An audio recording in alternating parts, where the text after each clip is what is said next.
Микаэль Леонович Таривердиев – композитор, народный артист России, автор музыки к 132 фильмам, инструментальных концертов, опер, балетов, вокальной музыки, но больше всего его знают по музыке к фильмам «17 мгновений весны» и «Ирония судьбы» или «С легким паром». В славной плеяде шестидесятников Таривердиев стоит рядом с такими фигурами, как Андрей Тарковский, Булат Акуджава, Белла Ахмадуллина, но его воспоминания, которые собраны в автобиографической книге «Я просто живу», не только об оттепели. В них и детская память о войне и репрессиях, противоречивый иногда взгляд на 70-е и предвкушение перемен во время перестройки. Внезапный уход помешал Микаэлю Леоновичу завершить его работу над мемуарами. К печати их подготовила его жена Вера Таривердиева. Также она закончила последнюю главу книги. Именно на эту книгу и воспоминания Веры Гориславовны «Биография музыки» я и опиралась для создания этого видео. Микаэль Леонович – армянин по происхождению. Он родился 15 августа 1931 года в Тбилиси. По семейному преданию, его предки появились в Армении с войском Чингисхана, в котором было немало христиан. Прапрапрадед был тысячником персидского происхождения. Когда родился сын, Сато Григорьевна всю себя посвятила ему. Это был долгожданный ребенок, единственный. И если говорить о главном, что сформировало Микаэля как человека, его восприятие мира, людей, его характер, то это любовь. В детстве эта любовь матери сочеталась со строгостью воспитания и со всем укладом хорошего дома. Он и внешне был похож на свою мать, удивительной красоты женщину. Всему, что было во мне хорошего, я научился у моей матери. А все плохое – это то, чему я не смог у нее научиться. Далее цитата из воспоминаний двоюродной сестры Микаэля Таривердиева. Когда родился Балик, так его называла в детстве мать, Сато Григорьевна, и его показали матери, она сказала: «За что меня наказал Бог? Таким некрасивым ей показался новорожденный сын». В первые годы учебы музыки Балик очень сопротивлялся, и с мамой часто происходили такие диалоги. «Мамочка, я не хочу, я только для тебя». «Да-да, вот и занимайся для меня», – приговаривала Сато Григорьевна, держа в руках линейку. Хотя трудно себе представить, чтобы линейка пускалась в ход. Увлеченность в познании мира, увлеченность литературой, спортом Микаэль Леонович пронес через всю свою жизнь. В детстве и юности он занимался боксом, конным спортом, мотоциклом. Он был членом сборной Грузии по плаванию на дальние дистанции, а свой первый фотоаппарат ему подарил отец. Но, конечно же, главной его страстью была музыка. Когда он учился в школе, то там произошел эпизод, повлиявший на его жизнь и проявивший его характер. Тогдашний директор школы ударил его одноклассника, и мальчик оглох. Таривердиев выступил на комсомольском собрании и осудил директора.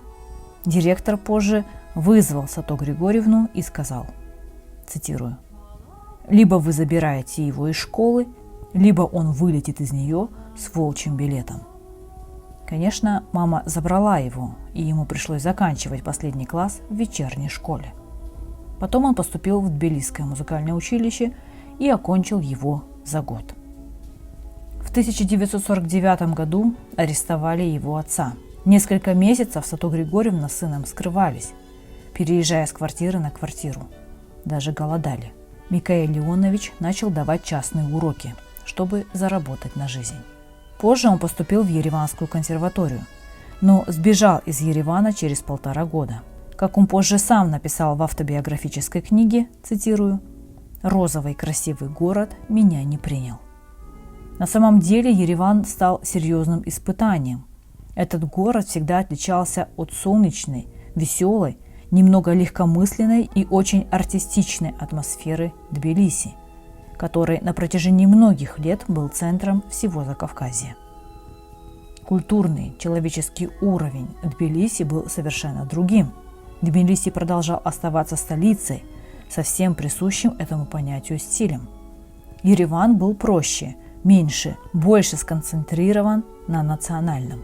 Таривердиев прижиться там определенно не мог, хотя он старался прижиться, он стал учить армянский язык и тогда неплохо им владел. Но в Ереване в нем чувствовали чужака, армянина второго сорта, как написал он в своих мемуарах. А еще не сложилось с педагогом. В консерватории все, что напрямую не было связано с использованием армянских тем и мелодий, считалось космополитичным. Очень кстати пришлось постановление тогда о космополитизме 1948 года. Таривердиев позже уезжает в Москву, чтобы поступить в институт имени Кнесиных в класс Арама Хачатуряна. Институтские годы были счастливыми и плодотворными, даже несмотря на неустроенность и бедность быта, несмотря на запреты того, к чему он, как и многие, стремились, то есть к познанию современной музыки и современных технологий. В эти годы Таривердиев разгружает вагоны на Рижском вокзале, отказавшись от заманчивых предложений подработать топером в ресторане.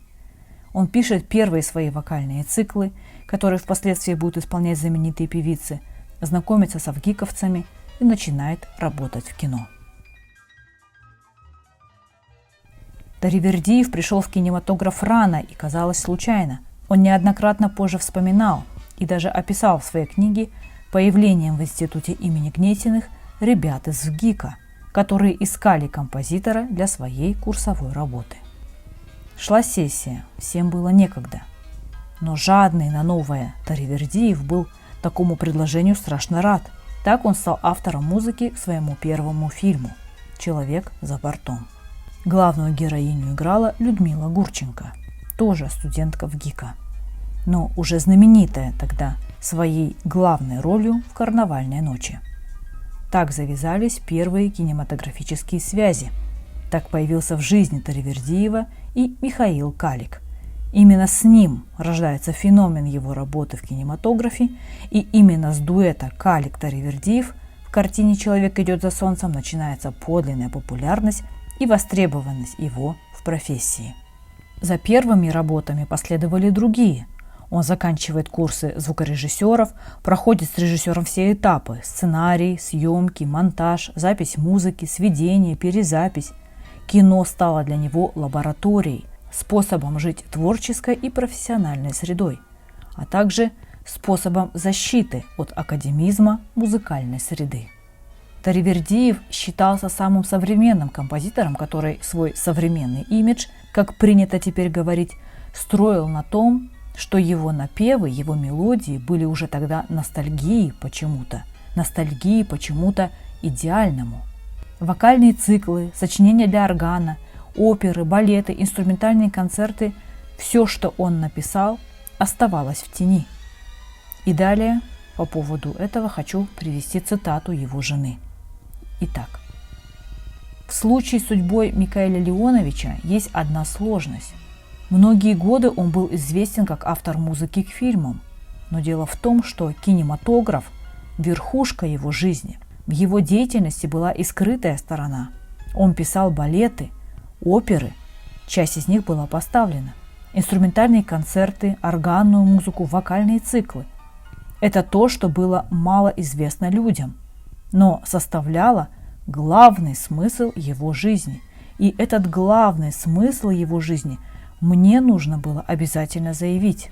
Ведь многое из написанного сам он не слышал. Это сейчас все знают. Мало сочинить, что бы то ни было. Продукт еще надо как следует раскрутить. В ход идут любые средства, большие бюджеты, широкомасштабный пиар. Советские люди мыслили другими категориями и действовали по наитию. Одних выручали влиятельные друзья, других – изворотливость. У Таривердиева не было ни того, ни другого. Микаэль Леонович работал вне пространства заказов. Писал в стол и не продвигал себя. Это претило его человеческим принципам. Я такое дерево. Я такое дерево. Я такое дерево. Такое дерево. Ты хочешь, чтобы я была зеленая, всегда зеленая, и зимой, и осенью.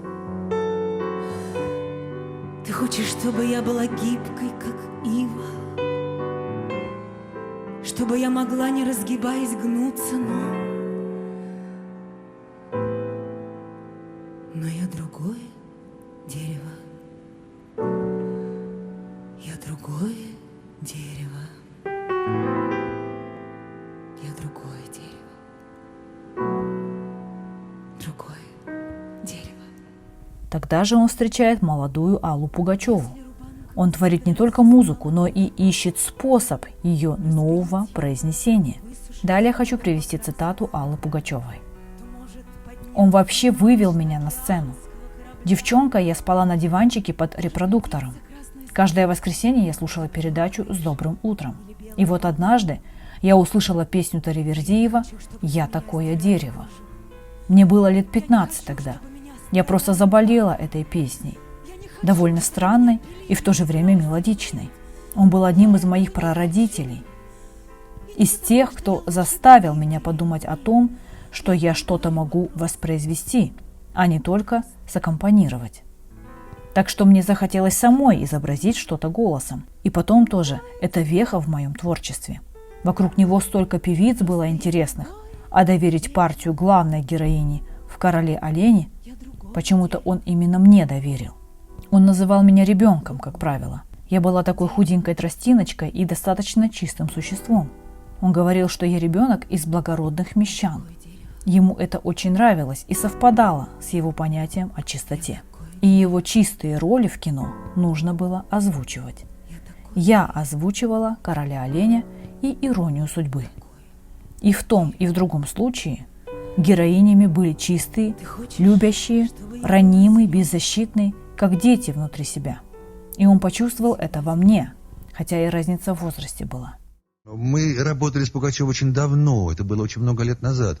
Когда мы делали «Короля оленя», фильм «Король олень», нужна была певица, которая споет арию. Ну, это такой был, как бы киноопера была такая небольшая попытка сделать кинооперу по сценарию Вадима Коростылева.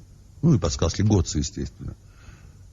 И вот актриса, которая играла роль королевы Анжелы, Валя Малявина, она была не поющая актриса. И вот начали искать певицу. И вот привели ассистенты наши девчушку, совершенно очаровательную девчушку. Ей было лет там то ли 18, то ли 19, может еще может меньше. Скромную, ужасную, застенчивую, прелестную совершенно девчушку. И она тогда спела вот всю эту музыку к фильму «Король олень». Я тогда для себя как бы ее открыл. А потом она исчезла. Я как-то потерял ее из вида, совершенно потерял из вида ее на очень много лет. И когда мы делали с Эльдаром Рязановым фильм «Ирония судьбы» с легким паром, стали пробовать певиц. Кто споет вот эти романсы на стихи Цветаевой, Белой Ахмадуллиной и так далее. Пробовали очень много певиц, очень много. А Аллы Пугачевой как-то вот в это время то ли в Москве не было. И вот я сказал, секундочку одну, нельзя найти Аллу Пугачеву. Ее нашли. Ее нашли, а она в это время снова, как бы не снова, а только начала подниматься. Она буквально во время работы, если я не ошибаюсь по времени, может, я что-то путаю, по-моему, то ли чуть раньше, а может, или чуть позже работы над фильмом «Ирония судьбы» с легким паром, она спела песню Арлекина. Это было блистательно совершенно. И она спела вот эти романсы. 3 романса. Мы очень много работали. Очень. И ей было очень трудно, наверное, бедной, потому что вообще Рязанов от нее требовал одного. Как бы я вроде бы того же, но немножко по-другому. Вот, скажем, песню, которая романс «Мне нравится, что вы больны не мной», Цветаевой, было записано 32 дубля. Тем не менее, она записала это блестяще, на мой взгляд. И чуть позже она записала еще «Не отрекаются любя». Это замечательная песня, романс такая на стихи. Вот я не помню, чьи стихи, а то, что музыка Минкова, помню совершенно точно.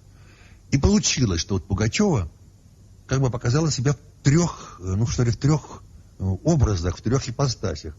тонкие, достаточно изящные, прошу прощения, романсы, блистательная буфонада Варликина и драматическая совершенно такая вот песня с драматическим развитием «Не отрекаются, любя». И я считал, что, в общем, Пугачева это вот как бы, вот сейчас вот у нас появилась своя Барбара Страйзанд. Даже не у нас, в мире появилась новая Барбара Страйзанд. Но потом Алла как-то пошла по другому пути, это ее право, и наши пути с ней разошлись.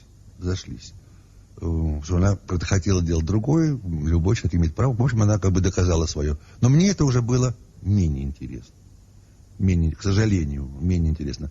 И много лет назад, через 2-3 года после вот «Иронии судьбы», мы где-то с ней пересеклись на каком-то фестивале.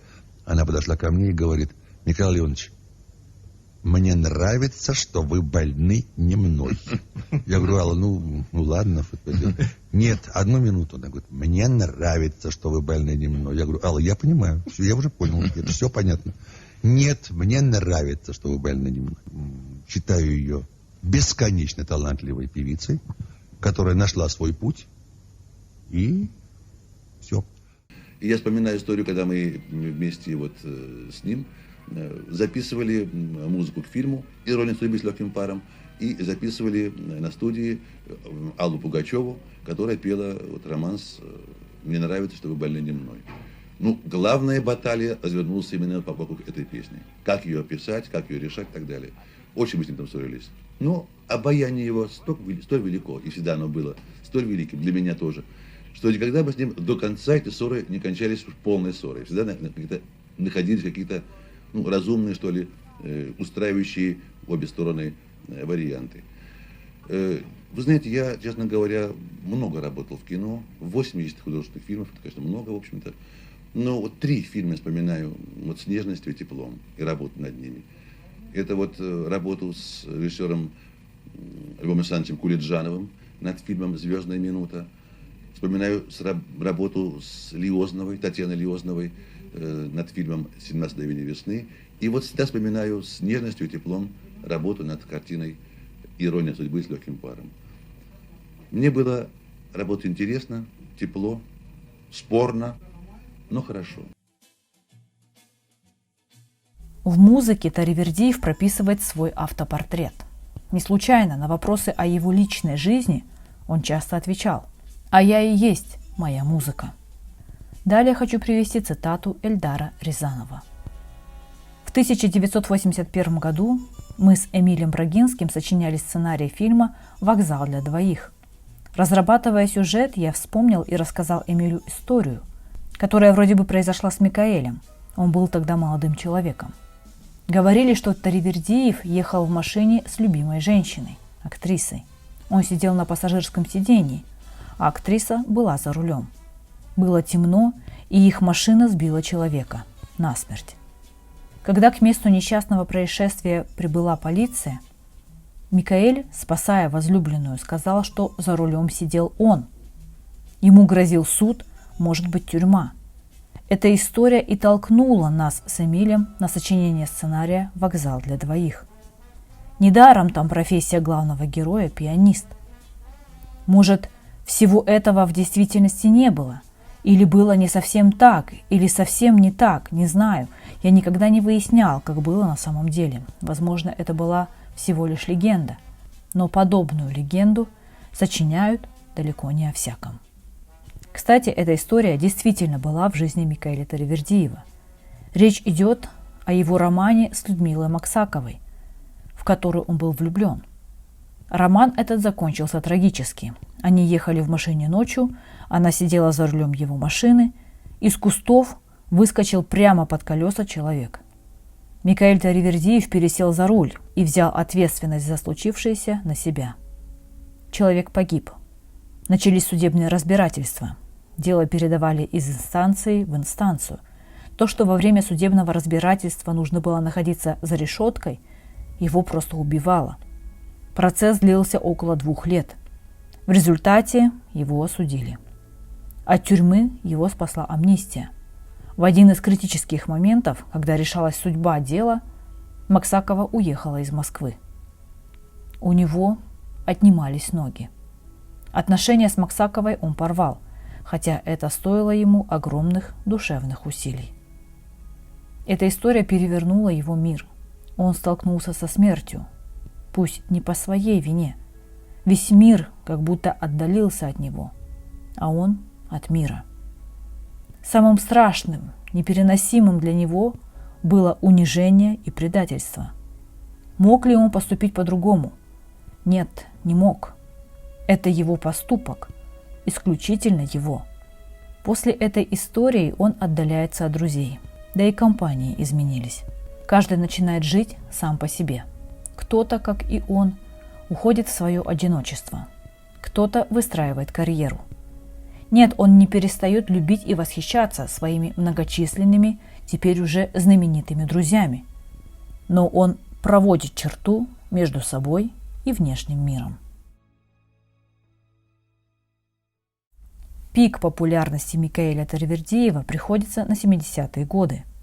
Именно в эти годы появляются самые знаменитые фильмы с его музыкой «17 мгновений весны» и «Ирония судьбы». Премьера «17 мгновений» состоялась в сентябре 1973 года и имела оглушительный успех. Наступило время испытания популярностью. В этой популярности было много приятного. От всплеска интереса к создателям фильма до пропусков, подписанных Юрием Андроповым, по которым можно было останавливаться и парковать машину где угодно, без права остановки. Микаэль Леонович с удовольствием включился в эту игру и даже как-то ради эксперимента остановил машину на Красной площади и был в восторге, что это ему удалось.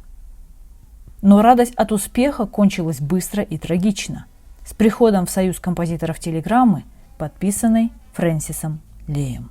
Эта история длилась несколько месяцев. Последствия же он испытывал всю жизнь. Сначала он не придал значения этому клочку бумажки, полагая, что кто-то зло подшутил над ним. Но содержание получило огласку. Коллеги с удовольствием его обсуждали, музыку потихоньку стали изымать из оборота, запрещать на телевидении, радио. Началась обыкновенная травля, разворачивавшаяся на фоне той самой популярности. Травля под светом всех возможных прожекторов. Некоторые формальности зафиксированы 3 документами. Итак, цитирую. «Обращаюсь в ваше объединение, так как мне сообщили, что всеми совместными постановками, оказанием кинематографических услуг и регулированием авторских прав по сценариям фильмов, музыки и так далее зарубежными фильмами занимается Совинфильм. Дело в том, что в Союз композиторов СССР поступила телеграмма от французского композитора Фрэнсиса Лея следующего содержания.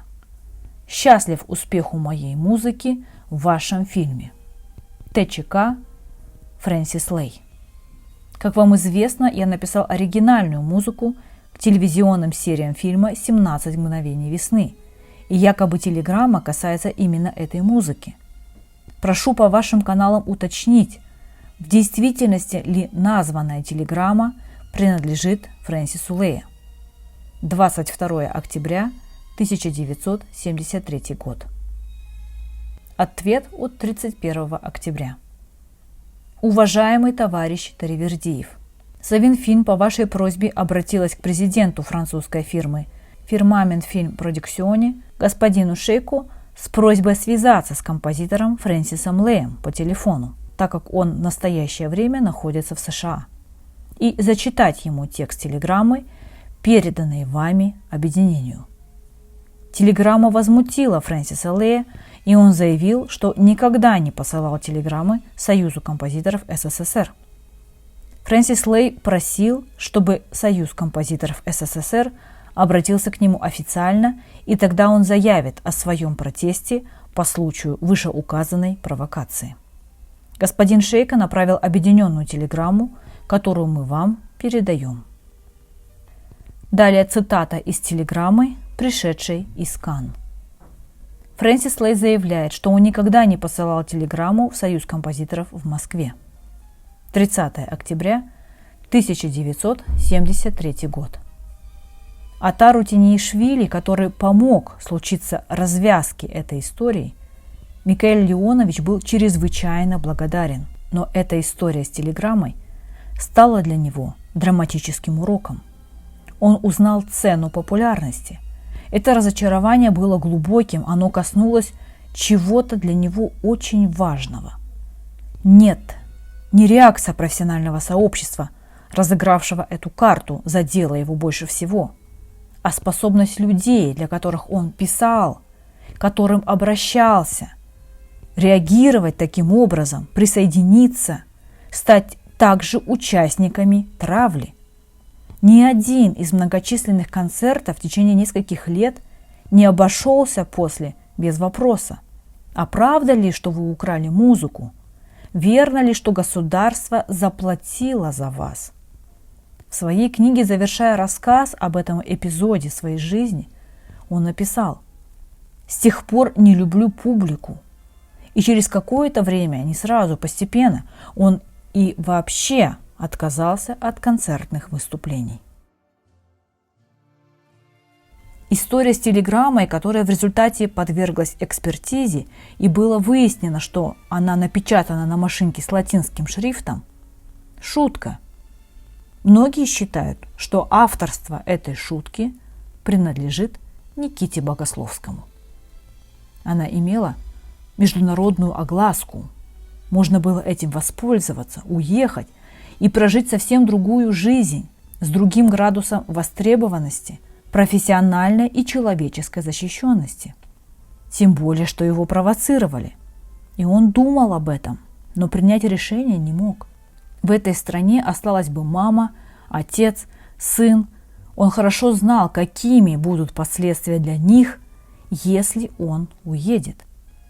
В последнем интервью, которое Микаэль Таривердиев дал в Сочи весной 1996 года, отвечая на вопрос, почему вы не уехали из этой страны, он, полушутя, полусерьезно ответил: «Я люблю свой диван».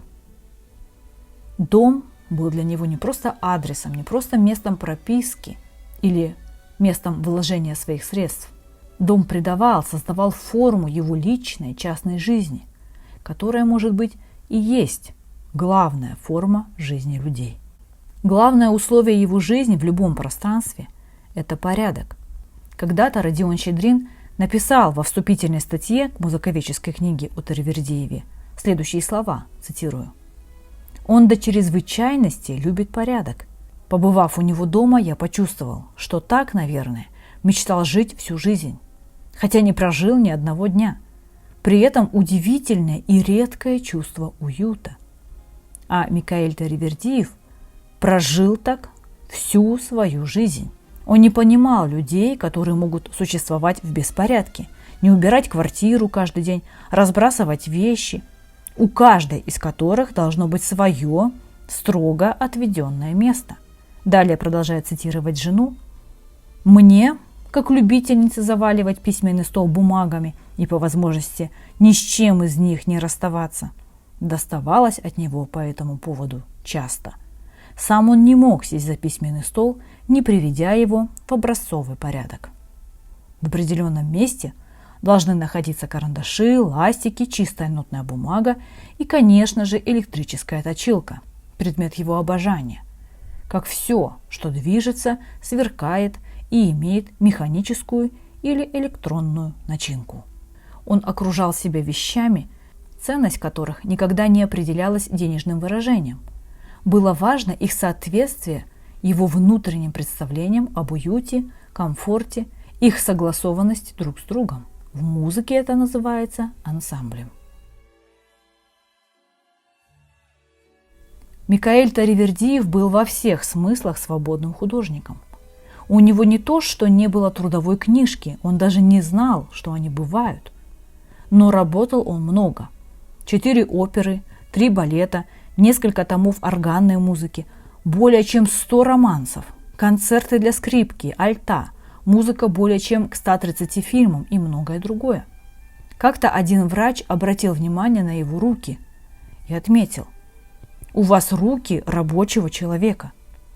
Микаэль Леонович с гордостью ответил: а я и есть рабочий человек. Правда, работал он чаще всего дома, если не считать записи на студии или репетиции. Хотя многие встречи, репетиции, вернее даже уроки, он тоже проводил дома. В последние годы музыку к кино он тоже записывал здесь, в своей домашней студии.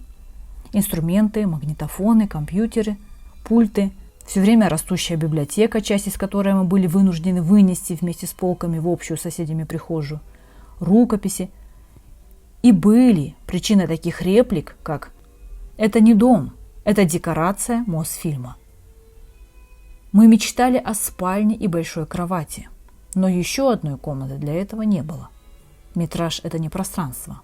И кровати тоже удовлетворялись диванами. Микаэль Таривердиев любил свой дом, его атмосферу, которая была, и, я надеюсь, остается и сейчас. Он любил свой диван. Он любил сидеть в его правом углу, думать, курить трубку, иногда что-то выпивать.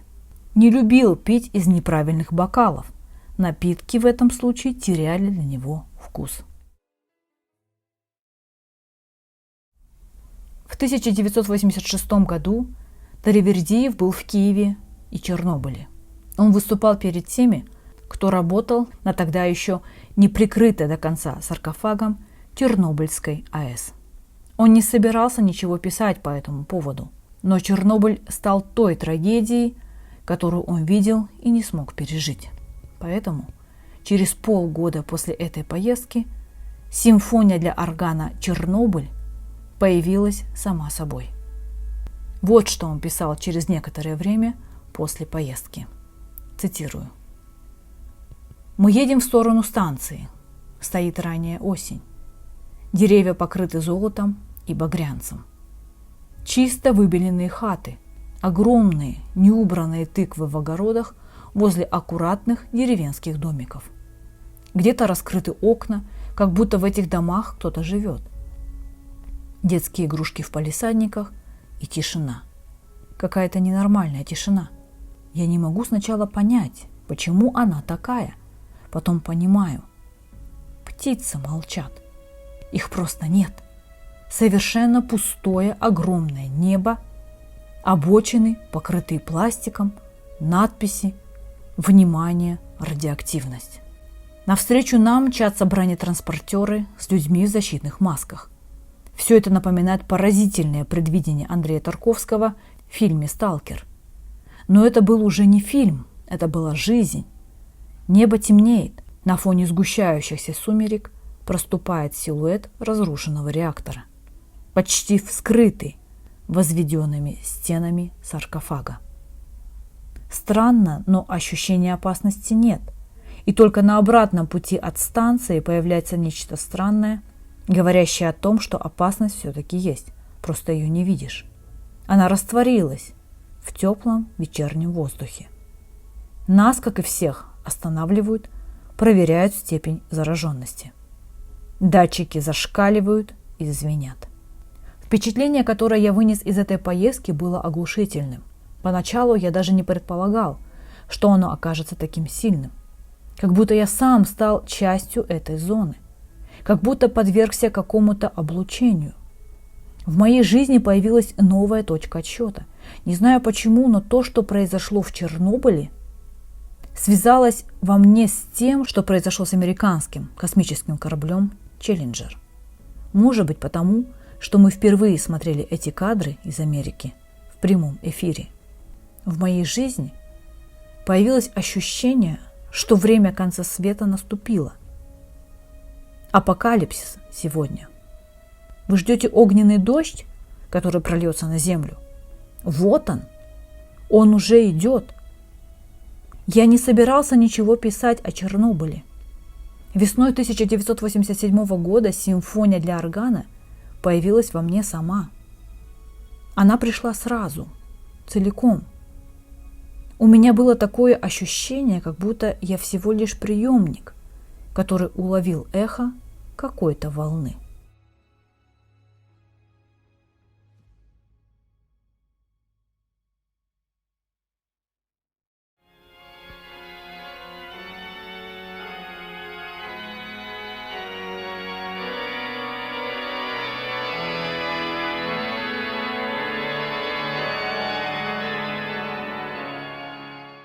Вскоре после трагических событий в Чернобыле мне довелось побывать там. Фактически я был на самой станции. Впечатление, которое это на меня произвело, это было ошеломляющее. Не только сама эта вот трагедия, но и люди, которые собой закрыли эту беду. Потому что беда, которая случилась, это беда не только наша. Сегодня мы живем в эпоху, когда трагедии подобного рода становятся не национальными, а людскими, человеческими общими. И мне кажется, как трагедия Чернобыля, это трагедия всеобщая. Я подумал о том, что проблемы, которые существуют сегодня в мире, они касаются каждого из нас. И об этом эта симфония, об этом эта музыка.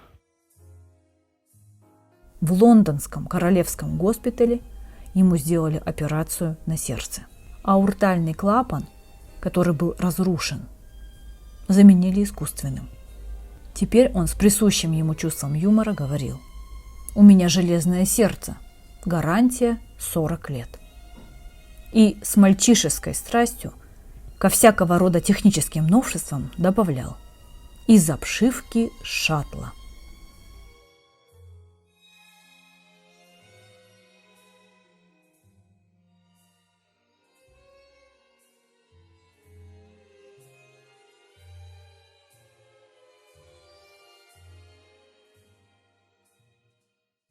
В армии меня перестали спрашивать, чей я сам. Там была кто я есть сам. Если моя фамилия была Моцарт, это бы тоже никого не удивило. А вот если бы я ошибся при выводе группы, и за мной бы числились наши же убиенные, необоснованно, то, опять же, фамилия Моцарт меня бы не спасла от военного трибунала. Там у нас все было по-взрослому.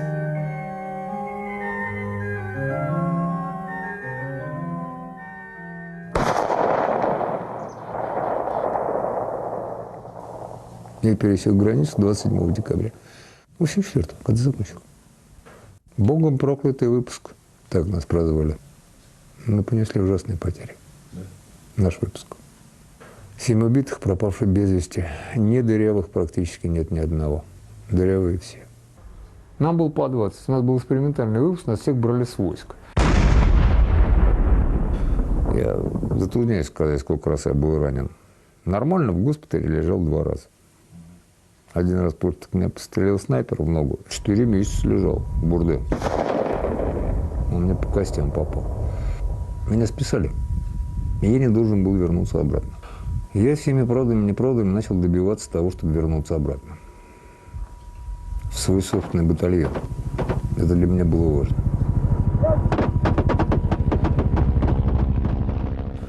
Отец был мудр. А не просто умер. Мы курили тогда с ним, вышли, чтобы понять, я слышал, на личную клетку. Он меня спросил: тебе что, мало? Или ты мне будешь рассказывать про интернациональный долг? Неужели ты не сыт? Я говорю: нет, папа, я тебе этого рассказывать не буду. Но если я не вернусь, у моих ребят будет новый лейтенант. Кто даст гарантию, что он их не погубит? Отец сказал: это позиция, возвращайся. В этом был весь отец. Мы быстро взрослели, поверьте. Ненависть, злоба, желание отомстить. Это роскошь, несовместимая с жизнью. Не только твоей, но и твоих солдат.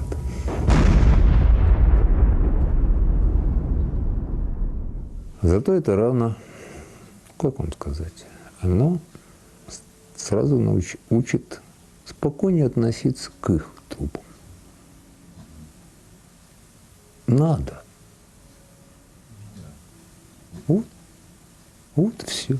Надо. Слава Богу, это лежат они. Не дай Бог, это будем лежать мы. Вот все. Единственная ошибка, которую можно допустить на войне, на любой, включая Великую Отечественную, это искать на ней правду. Правды нет. Если ты ищешь правду, Заранее скажи, куда отправить твой труп. Микаэль Таривердиев скончался от острого сердечного приступа 25 июля 1996 года в последний день отдыха в сочинском санатории «Актер», накануне обратного вылета в Москву, не дожив 3 недели до своего 65-летия. Он был похоронен на армянском кладбище в Москве. Через год, в 1997 году, вышла его книга «Я просто живу». Ставьте лайки, если информация оказалась для вас полезной и интересной. Подписывайтесь на мой канал, смотрите другие мои видео. Всем пока!